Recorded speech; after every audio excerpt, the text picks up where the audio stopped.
Oke, selamat jumpa lagi. Nama saya Dani Wahyu Munggoro dari Inspirit atau Inspirasi Tanpa Batas.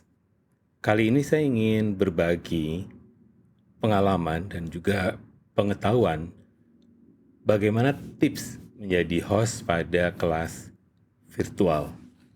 Nah, kali ini sebenarnya kita akan berbagi pengetahuan dengan tim yang akan mencoba mengelola kelas virtual pada beberapa hari ke depan. Pertama sebenarnya kita harus mempersiapkan alat pendukung ya, kamera, audio, dan juga green screen kalau diperlukan. Dan kemudian juga kita ada persiapan prakelas, ada kelas kreatifnya sendiri, dan juga ada pasca kelas, maksudnya adalah pasca sesi itu berakhir. Nah, yang di praklas ya, terutama yang praklas, apa yang sebenarnya kita bisa lakukan pada saat kita memulai membuka Zoom misalnya atau Microsoft Teams. Pertama sebenarnya yang harus dilakukan oleh host adalah memastikan bahwa semua peserta sudah masuk ke ruangan. Dan biasanya saya mengucapkan selamat datang kepada semua peserta dan kemudian ngobrol sedikit. Dalam percakapan ini sebenarnya jangan terlampau serius ya, saya sarankan obrol yang rileks, nama, asal, dan seterusnya. Nah di praklas juga kita bisa membacakan protokol pertemuan, karena ini penting ya, masing-masing kelas punya khasnya sendiri-sendiri. Nah yang pertama yang sering saya lakukan adalah meminta peserta melakukan rename dengan nama panggilan, lembaga, dan asal. Nah yang kedua saya minta peserta biasanya melakukan aktifkan side by side mode ya. Ini ada di share screen, tinggal diklik aja.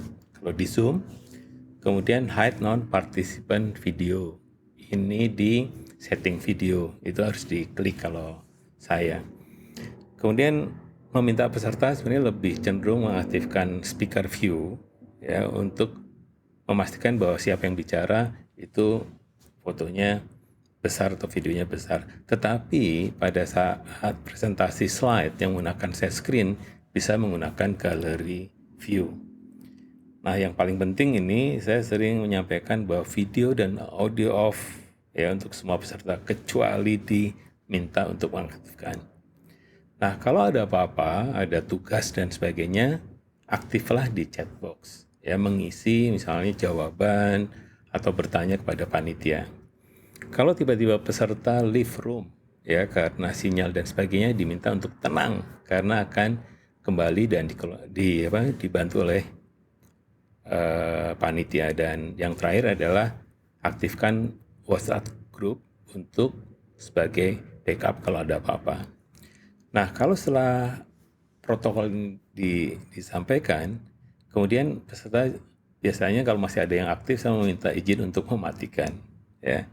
Nah, pada saat kelas virtualnya, biasanya saya langsung putar video bumper atau video opening kalau ada, atau judul atau poster. Nah, pada saat poster atau bumper selesai, host langsung menyampaikan selamat datang dan menjelaskan judul kegiatannya apa, dan juga tujuan sesinya apa, dan prosesnya bagaimana. Host juga memastikan bahwa semua penonton itu sudah nonton podcast, video, dan bahan-bahan yang dikirim. Itu harus dipastikan supaya diskusinya lebih efektif. Dan juga meminta peserta untuk menulis jawaban di chatbox atau pertanyaan di chatbox. Nah, kalau udah semuanya, baru kita undang speakernya atau pengajar. Nah, dengan pengajar juga biasanya kita bisa lakukan percakapan ringan dulu, apa kabar dan sebagainya, sebagai tahapan untuk membangun suasana yang lebih rileks. Nah, kemudian moderator menyampaikan tahapan belajarnya, dan saya ingin menyampaikan ada 6 variasi untuk membuat kelas virtual menjadi lebih variatif. Variasi yang pertama ya, sebenarnya tergantung dari persiapan kita. Ya, kalau tidak siap sama sekali, itu kita bisa pakai variasi yang pertama, yaitu kita hanya akan bermain di main room saja. Ya, kita tidak akan bikin breakout, bagi kelompok, diskusi kelompok, dan sebagainya. Pada intinya, di variasi yang pertama ini adalah memastikan bahwa setiap pembicara itu sharing apa yang disampaikan. Nah, tanpa harus ada video waktu tanya jawab, tapi ada variasi dua. Pada saat tanya jawab dengan peserta, itu peserta diminta mengaktifkan videonya. Jadi peserta dan video itu ada dalam satu frame. Itu akan sangat menarik. Nah, di variasi yang ketiga, kita mengaktifkan breakout. Ya, jadi ada kelas-kelas dalam diskusi kelompok yang lebih pendek dan ada satu pertanyaan pokok saja biasanya. Nah, di variasi tiga ini, yang paling penting adalah antara breakout dan sesi itu seimbang waktunya. Nah, di sini sebenarnya pertanyaan-pertanyaan yang akan dibahas di kelompok itu bisa dikonsultasikan dengan pengajar ya. Karena maksud dari kelas-kelas virtual ini adalah juga mempertajam materi yang akan disampaikan oleh pengajar. Nah, saya kalau dalam kelas 90 menit atau 60 menit, saya gunakan sebenarnya diskusi breakout-nya tidak lebih dari 10 menit dan bisa dilakukan beberapa kali kalau waktunya lebih panjang. Nah, setiap diskusi kelompok itu hanya ada satu pertanyaan yang harus dijawab oleh peserta. Sehingga kelompok akan lebih efektif hanya menjawab satu pertanyaan dan memilih wakil untuk bisa sharing di kelas utama dan didengarkan oleh pengajar. Pada saat itulah pengajar memberikan catatan, tambahan, dan juga penguatan atas jawaban dari peserta. Nah, yang lain sebenarnya di variasi yang keempat, main room tapi 2 speaker. Nah, kalau ini yang terjadi, prosesnya sama seperti yang sebelumnya, tetapi biasanya kita buka dengan video dulu ya. Dua orang ini diperkenalkan siapa mereka untuk sebagai pemanasan ya. Nah, setelah diputar kemudian pengajar diminta untuk membuka videonya satu persatu. Lagi-lagi sama seperti variasi yang lain mengingatkan bahwa materi harus sudah ditonton sebelumnya oleh para peserta. Nah, metode yang paling nyaman kalau pengajarnya juga adalah talk show. Ya, jadi tidak harus pakai slide, ya bisa saja langsung dengan menggunakan pertanyaan-pertanyaan yang terstruktur sesuai dengan tujuan pembelajarannya. Ada juga kemungkinannya adalah kombinasi dengan video. Jadi pada saat pengajar ingin ditanya, diputarkan video tentang materi pengajar. Tapi biasanya 2-3 menit saja.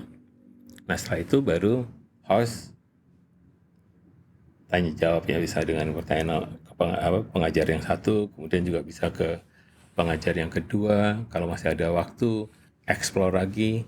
Dan ada kemungkinan sebenarnya kombinasi dengan pertanyaan gitu. Jadi peserta biasanya diminta untuk raise hand ya, atau untuk menunjukkan bahwa mereka siap bertanya.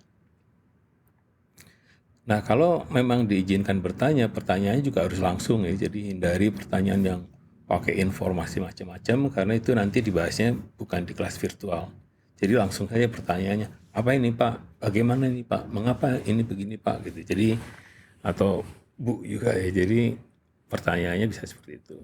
Tanya jawab dengan model ini bisa 20 menitan ya sampai 30 menitan dan jawaban pengajar juga sama tidak terlampau panjang juga ya. Jadi bisa 2 atau 3 menit supaya pertanyaan-pertanyaannya akan lebih banyak. Karena tujuan sesi ini sebenarnya hanya semacam mengunci materi-materi supaya tidak melebar kemana-mana.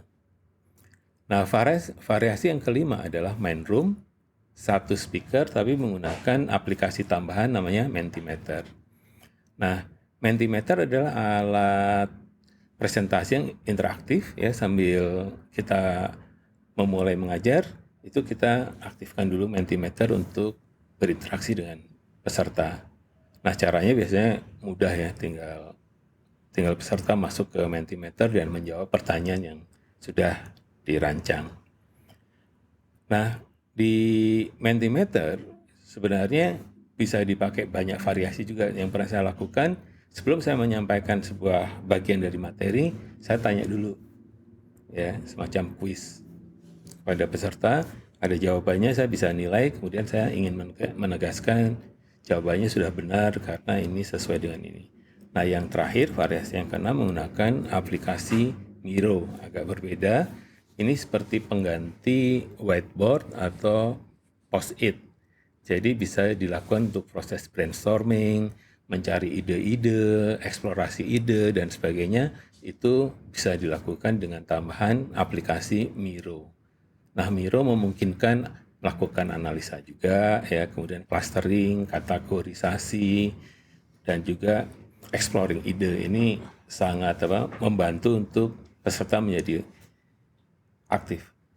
Nah, di pasca kelas biasanya yang kita bisa lakukan adalah host atau moderator menyampaikan pengumuman. Biasanya untuk kelas berikutnya satu ya.